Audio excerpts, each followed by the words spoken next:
Hello everyone, today we're going to be looking at the PS5 and the Xbox Series X. I've had both of these for quite a while now and I wanted to share my honest experience with both of these and hopefully I can help you make a decision which one is the right one for you. So let's start with the outside first. Alright, so here's both of them next to each other. What I have here is the original PS5 with the disc edition. Now behind both of the consoles we kind of have the same thing, two USB Type-A super speed Ethernet port and the HDMI out. So both of them do have the same thing. Now on the front there's a little bit of difference. The PS5 does have USB Type-A, USB-C, then it does have the eject button and also the power button. Now the Xbox Series X is a little bit different. Power button is right here and this lights up, and then we have the eject button for the disk drive, and then here we also have controller pair button and then one USB Type-A. So a little bit of difference. PS5 definitely has that extra USB-C. Now you can end up using that USB-C to charge the controller. Now the cable inside the box is USB Type-A to USB-C for the controller since it does have built-in battery. Now, when it comes to the light, PS5 definitely is better. PS5 does have the lights here, and those lights do end up changing the color. They will go from the white, blue, and even red. Now, the Xbox Series X only has one light, which is the power button. I'll show you that in a little bit. Now, when it comes to the cooling, which is really important, especially if you end up gaming 2, 3, 4, 5 hours, usually my gaming sessions are between 2 to 3 hours on both of these. Now, when it comes to that cooling, you will see little vents here. So most of the heat will end up going upwards, depending if you do have it in this vertical position. If you have it in the landscape, it's gonna go on the side, I guess. Now, when it comes to the heat itself, I just finished playing Resident Evil 4.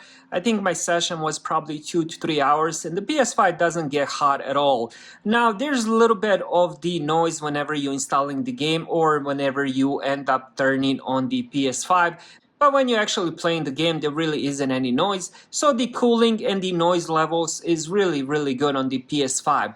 Now the Xbox Series X has most of the cooling in the top position. There's a fan right here. I'm not sure if you can actually see the fan. But all the grills are on top. Kind of similar thing with the PS5 when it comes to the cooling. It does a really good job. Now the top does get hot, but that's normal. You know, if you ever had a gaming PC or, for example, Xbox Series S gets probably 5 times hotter than the PS5 or the Xbox Series X. So Xbox Series X does get hot on top, but honestly has no issues with the heating at all. When it comes to the noise levels, kind of same thing, you know, whenever the game is installing from the disk drive or whenever you turn it on, you will hear that little bit of that disk drive. But when you start playing, there really isn't any noise. Now, when it comes to the outside looks, I do like both consoles, but I would say the PS5 is definitely better looking console. I do like the looks of it. Also, I do like the little grills here. Also, I do love the lights. You can actually end up replacing the plates as well, adding some graphics to it and stuff like that. Xbox Series X is pretty simple. It kind of looks kind of like one of those soundbar subwoofers. Not that it's a bad thing, but overall, PS5 definitely looks better. Next, let's talk about what comes inside the box. PS5 does include the cable because their controller does have a built-in battery. I'm still shocked the Xbox, you know, doesn't have a built-in battery. It's been so many years and they still haven't done it. It's really frustrating. So that's one of the things I really don't like about the Xbox. Now, I know you can get battery pack and I know you can end up getting, you know, it does come with the 2 batteries. But if you do end up using AA batteries, they really don't last long time. I would say if you're doing 3-4 hour gaming sessions a day, you're probably looking at maybe a week of battery use, and then you have to replace them. And honestly, I'm kind of tired of replacing the batteries. I did end up getting the battery pack, but to be fair, they should have included that right inside the box. So the Xbox comes with the controller and the console, some paperwork, and that's it, and the batteries for the controller. Now PS5 comes with this cable, USB Type-A to USB-C, and if you did end up getting the original PS5, it will come with this stand so you can have it in vertical or the landscape mode. Alright, next let's look at the controllers. I have both of them side by side. Now I'm gonna give my honest thoughts on both of these. Now let's start with the PS5. Best thing about it is, as I already gave my rant, it does have the built-in battery. Another thing that it does have that Xbox doesn't have, it does have a built-in mic. So once I turn it on, it will show up here. But how convenient it is to have the microphone on the controller? For me, at least, not really. I always have my headset on, and I would strongly recommend getting the headset, even if you don't end up playing multiplayer games, but even if you end up playing single player games, having the headset on is just a whole different experience than just having the TV speakers. Unless you have a really good sound bar, then yeah, definitely get the headset. Now, as I mentioned, does have the built-in mic, does have the speakers here as well, so you can hear people and they can hear you as well. Another thing that I love, this thing ends up lining up, so it has this kind of line of light, and it does change color. I was just playing the Resident Evil 4 and this was light blue. It looks really cool, especially at night. Another thing that I do love, it does have the adaptive triggers, so if you're playing shooting games, racing games, these buttons, these triggers will end up getting hard. So as you zoom it in, it's kind of hard to zoom in because this ends up getting hard. It just adds a whole new experience to the gaming. And it also does have the haptic feedback as well, so if you're playing some intense game, you will definitely feel the controller. Now both of these do end up having vibration. Now one thing that I like with the Xbox controller is it just feels more comfortable inside the hands. Kind of hard to describe. I guess it would be a personal choice which one is more comfortable. Some people might prefer this one, some people might prefer Xbox controller. But when it comes to the features and the overall look, PS5 definitely wins this battle as well. Xbox controller is very simple, very comfortable. I do love using it. I mean, it doesn't add a lot. It does have vibration, but that's about it. You know, you have the light on the front, turn it on, same button you use to turn on the Xbox. Then it has some settings menu. It does have the share button, which the PS5 does have as well. Triggers are fine, buttons are pretty cool as well. It does have 3.5mm headset. PS5 has it as well. And then here it does have some Xbox accessory. I've never even seen any of the accessories for this. I really don't even know what it's for, but it is there. And here is where you put in the batteries. Again, Xbox, please make a controller with the built-in battery, I'm begging. And here is the Bluetooth pairing button, so you can end up using this. I guess you can end up using both the controllers with the gaming PC, laptops, and some other like smart TVs and stuff like that. I did end up using it with the Fire Stick as well. Mostly I did end up using with the iPad Air, playing the Xbox Cloud Gaming. And then it does have USB-C, so you can end up using it wired. For example, if you have a PC that doesn't have Bluetooth, so you can just connect it with the wires. Overall, both really good controllers, but definitely PS5, at least for me, does look better. Again, this is a personal choice. Some people might like the looks of the Xbox controller, same with the consoles. For me, at least, the PS5 does look better. Next, let's talk about the menu. This is where the Xbox actually wins. I do not like the PS5 menu. I'm not saying it's bad, but compared to the Xbox, which I'll show you in a little bit, I think the PS5 home screen menu, whatever you call it, it's just a little bit lacking. Actually, I grabbed the wrong controller, but let me show you that. So here to the right, you have all the games that you ended up playing recently. Matter of fact, it's all the games. So this is the first game I ended up playing with the PS5, and then it has literally all the games I ended up playing. And then if we scroll to the bottom, there's some new stuff that's available, friends, trophies, and stuff like that. And then you keep scrolling down, it will be news, and then some news from the PlayStation, and then some community videos and stuff like that. Then it does have the PlayStation Store and the PlayStation Plus. And then here on top, there is a media section. So if you do have some different apps like Disney, Netflix, there's a bunch of them. You can end up seeing some stuff from those apps. I haven't logged in with any of the apps. Honestly, I just use PS5 for gaming. I don't use it for apps, music, and stuff like that. Then, of course, you do also have the section where you can see all the apps. Again, I don't have any because I'm not using PS5 for that. And here is again all the section from all the apps. Now let's go back to the home menu. So for me at least, PlayStation home screen is really not that interesting, but it doesn't really bother me. As I just literally said, I just use PS5 to play games, so I will pop in a game, get on the game and play. That's it. I mean, I don't need a really good menu, but since we're doing a little bit of comparison between the two, I would say the Xbox definitely looks better. I'll show you that in a little bit. Now let's talk about the storage before I switch to the Xbox. All right, so here is the storage, and as you guys can see, my storage is full. So for the next installation of the game, I would have to delete one. Now the PS5 Slim does come with, I believe, 180 gigabytes more. So what can 180 gigabytes give you? Now let's check some of the games I do have. So PS5 does come with the Astro's Playroom. Now Resident Evil Village 31.5, then we have Uncharted 60, almost 69, Returnal, Marvel's Miles Morales 40 gigabytes, then we have Ghost of Tsushima 60, Star Wars 150 gigabytes. So Star Wars is probably the biggest game I've seen so far. Then we do have The Last of Us, which is an amazing game. I definitely recommend it if you do have PS5.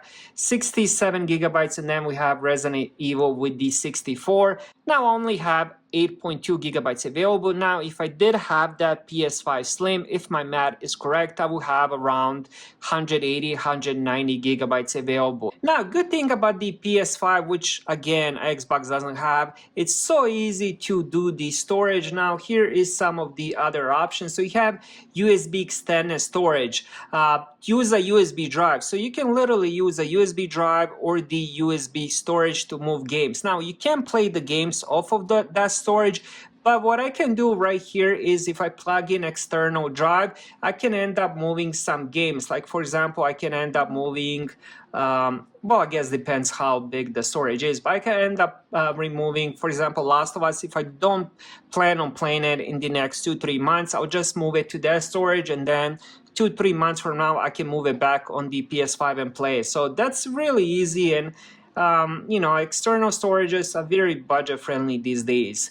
Another thing you can do, you can install the hard drive into the PS5. It does have available slots, so you can do that as well. Then that probably takes 5-10 minutes if you tech savvy. If you're not, there's a lot of videos, so it's really easy to install that as well.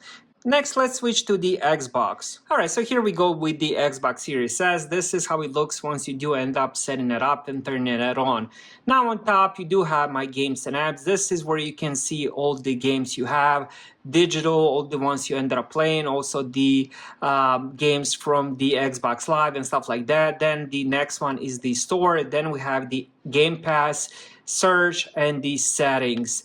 And then on the bottom, we do have all the recent games I ended up playing. Then we can browse the store, recently added on the Game Pass, friends and community, games we picked for you, day one releases, and then we have featured events. And then here again, we do have quite a lot of different apps as well. Watch and listen, featured Game Pass deals, leaving soon from the Game Pass, replay treasures, game demos, and then you can customize the whole front menu, add the stuff from the favorite games. So for example, if I want to add something from the Hogwarts, all I have to do is just add to group or add to home. So let's add it to the home. Now let's check that section. So here is that section, Hogwarts Legacy. This is where I can see all the achievements, different videos from the communities, and so on and so on. If I don't want to use it, I can just remove it. So it's pretty easy to customize the Xbox Series X. Now let's check the section for the games. Here is some of the games I do have.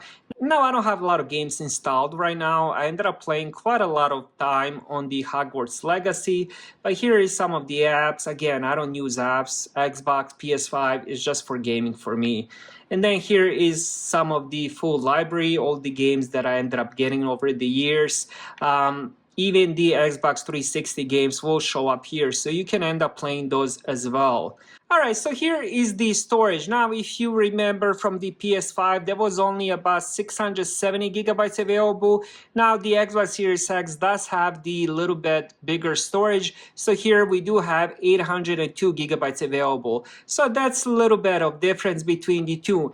Now, even though the Xbox Series X does have bigger storage than the original PS5, not the PS5 Slim, I believe they do have the same storage, but differences are to add more storage to the PS5, there's a couple different ways, and it's really easy. On the Xbox, the only way to add the storage is to get one of their proprietary Xbox storage hard drives. So that would be one way. Again, you can end up doing that, but it's not very budget friendly, at least as of today.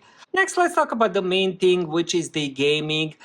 Which one has the better graphics? Now, I do game on the same monitor. This is a 4K 60 Hz monitor, so I haven't really experienced 120 FPS. I just don't have, and my TV is also 60 Hz. So I'm just gonna talk about gaming on the 4K 60 Hz monitor HDR support. Both consoles do have amazing graphics. I would say the best graphical game I played is probably Hogwarts Legacy on the Xbox. And on the PS5, I would say it would be probably Star Wars Jedi Survivor. The game does look gorgeous. Also, Ghost of Tsushima looks really good. Last of Us Part 1 also looks really good. That was an amazing remake. So graphically, both consoles are really amazing. Now, when it comes to the storage, both consoles load the games really fast. Now, another comparison I wanted to do is between the subscription between the PS5 Plus and the Xbox Game Pass. Now, I personally prefer Game Pass. One of the main reasons I do have the Xbox is the actual Game Pass, and I've heard that from many other people, Game Pass is why they have the Xbox. So Game Pass itself, I mean, you can scroll through the games and check that out. They're changing the games all the time. Pretty much every week or 2 weeks, they end up adding 5, 6 newish games. A lot of them are arcades, but a lot of them are really good AAA titles. For example, Dead Space Remake just made it on the Game Pass. Already ended up playing it, beating it. You have all the Forza Motorsports, Halo, which are Xbox exclusives, but there's quite a few AAA titles that aren't Xbox exclusives. Now, when it comes to the PS5 Plus, it just doesn't draw me in. Now, if I was full-time gamer, I would definitely get both. But right now, I can only play maybe two hours a day of gaming session, and I decided to go with the Game Pass. So I would say the Xbox is definitely a winner of those subscriptions. When it comes to the exclusive games that are available on the PS5 but not on the Xbox, I would have to give that win to the PS5. PS5 does have the better exclusive, at least the exclusives I do want to play. Now, for example, Forza Horizon, it's exclusive to the Xbox, but I'm not big fan of the racing. I know the PS5 does have Gran Turismo, but it's not a genre I enjoy playing. I do like adventure, horror, stuff like that, games like that. So I would definitely go with the PS5 exclusives. I know a lot of people are gonna ask me which one is the better console, which one should I get. It's honestly comes down to the personal choice. Make sure you look over the exclusives. Also, check the outside looks. Maybe you wanna buy the PS5 just for the looks alone and the controller and the features. Graphically, both of the consoles will look really amazing. The speed of loading and all that will be pretty much the same. But overall, I would honestly recommend either one of these consoles. Both are amazing and I love using them every single day. Thank you guys for watching. Have a great day.